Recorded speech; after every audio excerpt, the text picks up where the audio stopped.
மயிலாடுதுறை அருகே மருதூர் மகா சதாசிவ பீடத்தில் ஸ்ருங்கேரி ஸ்ரீ சாரதா பீடம் சார்பில் 108 சுவாசினி பூஜையுடன் நவசண்டி யாகம், 13 அத்தியாய ஹோமத்தில் 13 வகையான பழங்கள் தீயில் இடப்பட்டு உலக நன்மை வேண்டி சிறப்பு பூஜை. மயிலாடுதுறை மாவட்டம் தரங்கம்பாடி தாலுகா கருவாழக்கரை மருதூரில் மகா சதாசிவ பீடம் அமைந்துள்ளது.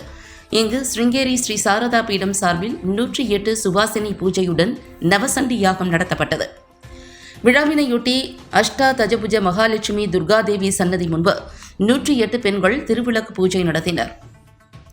துர்கை சன்னதி முன்பு பிரம்மாண்ட யாக குண்டம் அமைக்கப்பட்டு சிறப்பு வேள்வி பூஜை நடத்தப்பட்டது. உலக நன்மை வேண்டி நடத்தப்பட்ட 13 அத்தியாய ஹோமத்தில் நார்த்தை, கரும்பு, மாதுளை, வில்வம், செவ்வாழை உள்ளிட்ட 13 பழங்கள் தீயில் விடப்பட்டு மகா பூர்ணாகுதி மற்றும் தீபாராதனை நடைபெற்றது. தொடர்ந்து பூஜிக்கப்பட்ட புனித நீர் கொண்டு அம்மனுக்கு மகா அபிஷேகம் செய்யப்பட்டு மகா தீபாராதனை காண்பிக்கப்பட்டது. பூஜைகளை மகா சதாசிவ பீடாதிபதி சுவாமிநாத சிவாச்சாரியார் தலைமையிலான சிவாச்சாரியார்கள் செய்திருந்தனர். இதில் ஏராளமான பொதுமக்கள் கலந்து கொண்டு வழிபாடு நடத்தினர்.